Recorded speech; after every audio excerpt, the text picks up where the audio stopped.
Hello there, patrons and subscribers to my channel.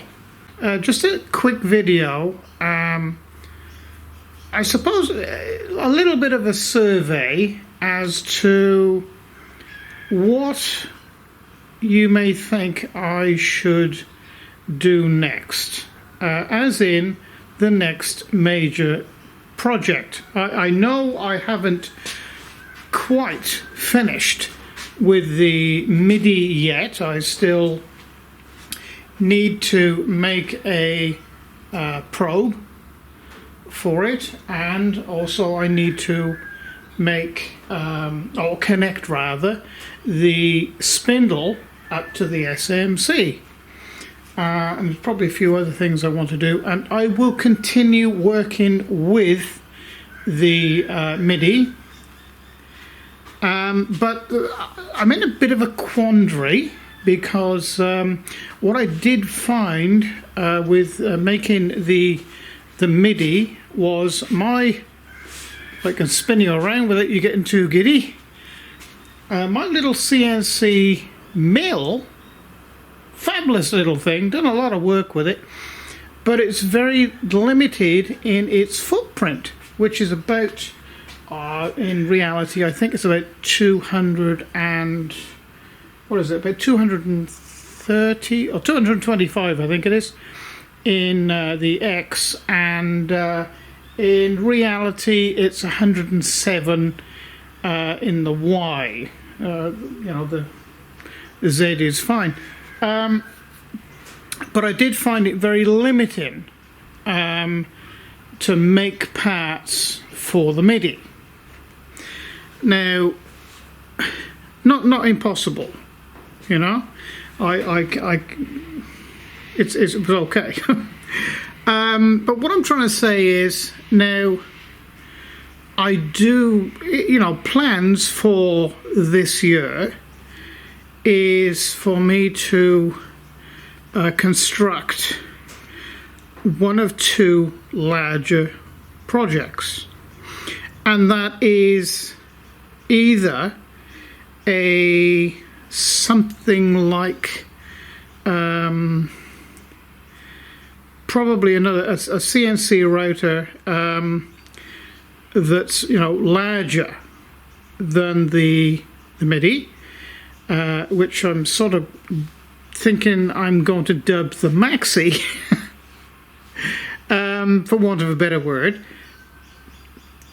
And I'm thinking it's going to be somewhere in the region of a meter by a meter, and probably 150 mil, maybe 200 mil in the Z. I'm not really sure.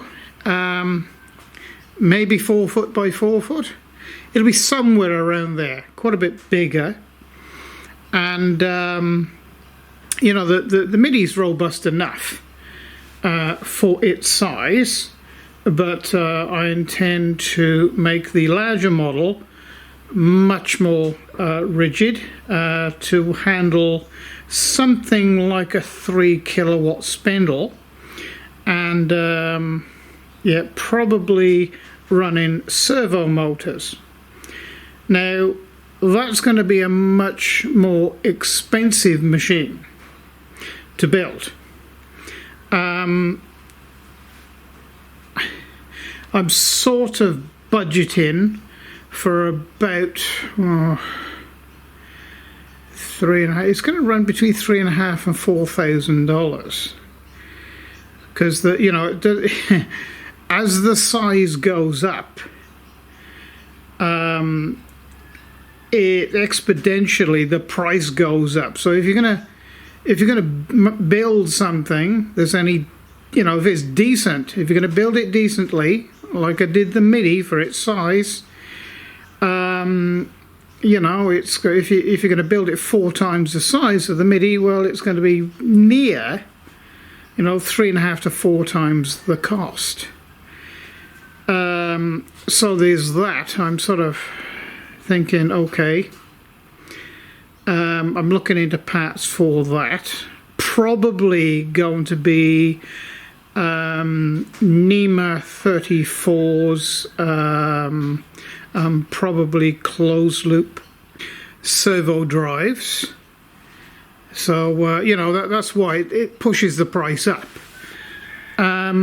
Or now, to assist me to make that, I'm going to bring you around here in the dark, I think, is my big manual mill. I hold you up there.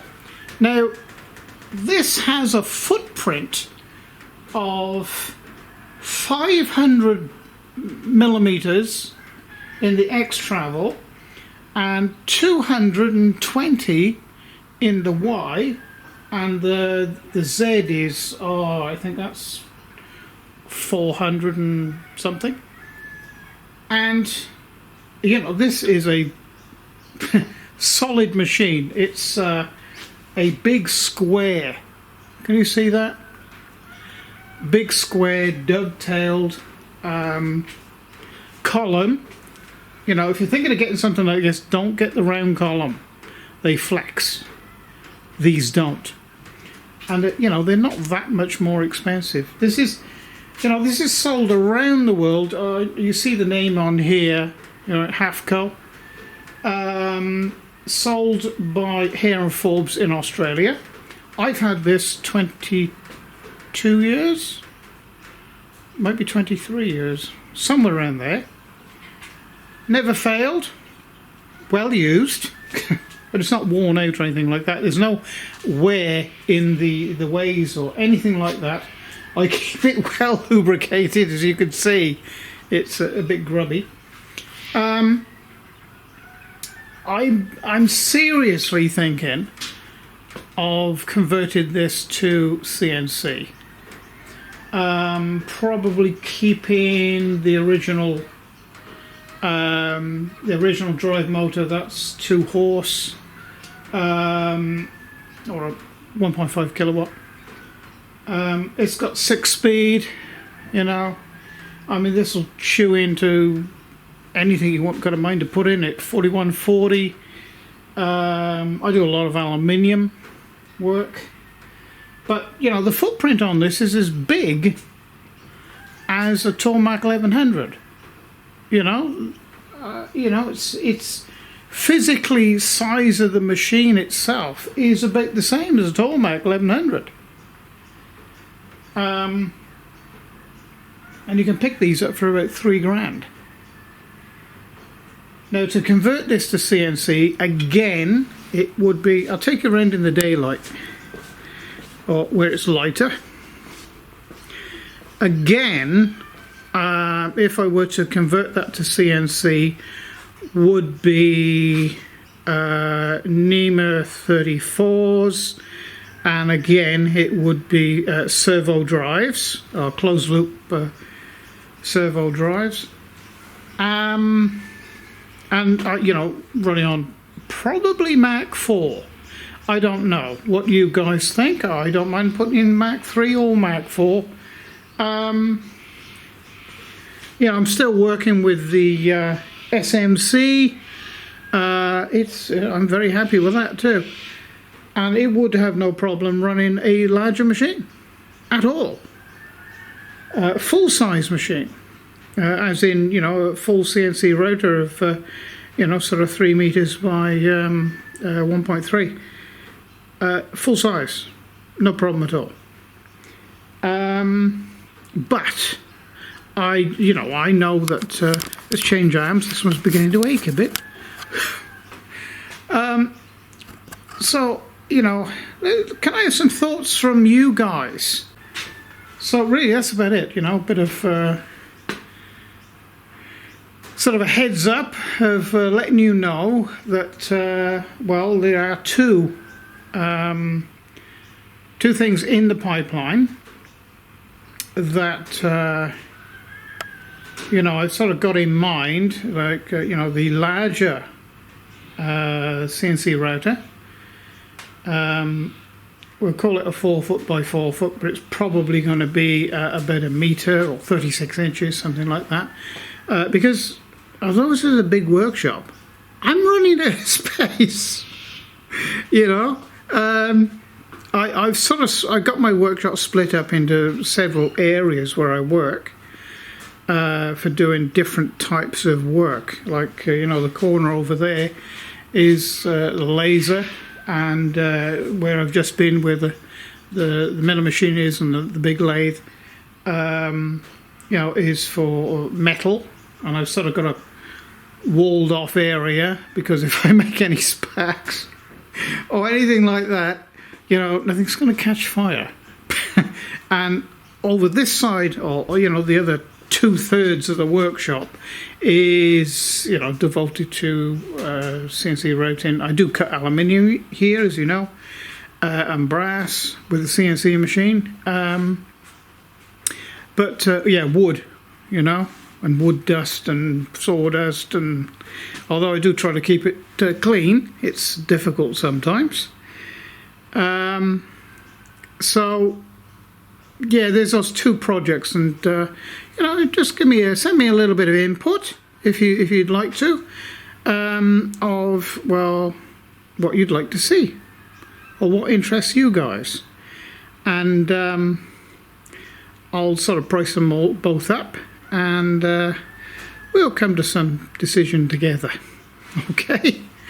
All right. So just, you know, sort of to say hi, and I must say thank you guys, you know, for being there, because in this time, you know, especially now with COVID and different other things going on, you know, with countries, China, Australia, having a bit of a fisticuff, and yeah, you know, things are getting a little bit awkward. And of course, you know, the ad revenue just isn't there anymore. You know, 2 things I think hit us. That was you know, the online protection for kids, which you know, I'm all in favour of, but unfortunately, the unfortunate side of it, you know, the big ad revenue guys just pulled out and left us all high and dry. So you know, it's you guys that are keeping, well, me going, making videos and putting content out there, and I thank you very much. And I'd like to say a big hi to the new guys, or new people have just come in since Christmas. I think there's about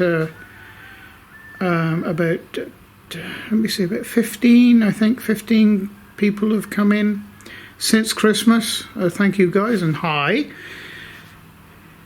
And well, I'm starting to gab on a bit now, so thank you for being there, and I really do appreciate it. So if you could give me some feedback about what you think you'd like to see, well, we'll make a joint decision together, okay? So all right then, just bye for now.